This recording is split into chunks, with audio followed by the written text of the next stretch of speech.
Good morning students, welcome to my class. Today আমি আলোচনা কৰিম ক্লাছ 10 ৰ অনুশীলনী 8.2 কুৱেশ্যন নম্বৰ 1 ৰ সমাধানখিনি।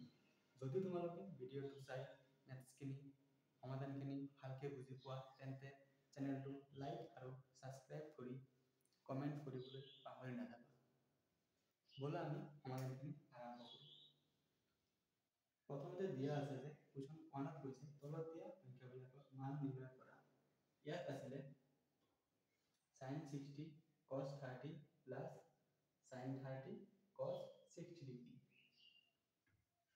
চোৱা sin 60 ৰ মান কিমান হয়?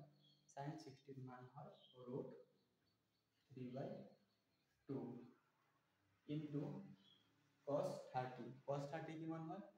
√3/2 plus sin 30 ৰ মান কিমান? 1/2 into cos 60 ৰ মান 1/2। গতিকে আমি লিখিব পাৰো 2 আৰু 2 পূৰণ কৰিব পাৰো। 2 ৰ লগত 2 পূৰণ কৰিলে আমি পাম 4 √3 আৰু √3 পূৰণ কৰিলে আমি পাম 3। কেনেকৈ হয় চাই লোৱা। √3 into √3 পূৰণ কৰিলে √3 হোল স্কয়াৰ। স্কয়াৰত আমি √3 লগত কাটিব পাৰো, ইয়াত পাম 3। গতিকে আমি √3 আৰু √3 পূৰণ কৰিলে আমি লিখিব পাৰো 3 প্লাস 2 ৰ লগত 2 পূৰণ কৰিলে 4, 1 ৰ লগত 1 পূৰণ কৰিলে 1। এতিয়া 4 আৰু 4 লসাগু আমি পাম 4। ওপৰত আছে 3 যোগ 1, ইয়াত আছে 4, 3 আৰু 1 যোগ কৰিলে আমি পাম 4।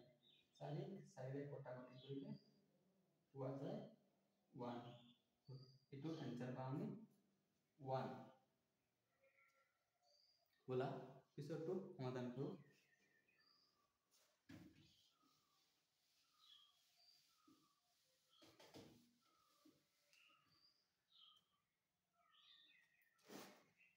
পিছৰটো দিয়া আছে 2 নম্বৰত কৈছে 2 tan square 45 degree plus cos square 30 degree minus sin square 60।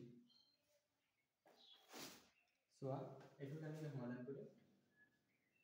2 tan square 45 আমি জানো 2 into tan 45 ৰ মান 1 স্কয়াৰ আছে 1 স্কয়াৰ প্লাস cos 30 ৰ মান হয় √3/2 স্কয়ার আছে হোল স্কয়ার মাইনাস sin 60 মান হয় √3/2 স্কয়ার আছে স্কয়ার। ইয়াত 2 পূৰণ 1 স্কয়াৰ মানে 1 প্লাস স্কয়াৰ ৰুট ক্যান্সেল যায় লিখিব পাৰো 3 2 স্কয়াৰ মানে 4 minus 3/4 স্কয়াৰ লগত ৰুট ক্যান্সেল 2 স্কয়াৰ মানে 4। এটো আছে মাইনাস আৰ এটো আছে প্লাস আৰ ইয়াৰ লগত কাটিব পাৰো 2 ৰ লগত 1 পূৰণ কৰিলে 2। তো সমাধান বুজি পাইছা? আশা কৰো বুজি পাইছা। যদি ভিডিওটো ভাল লাগিছে তেন্তে আৰু লগ পাম পুনৰ এটা ভিডিও লৈ কুৱেশ্যনৰ পৰৱৰ্তী কুৱেশ্যনখিনি সমাধান কৰিবলৈ।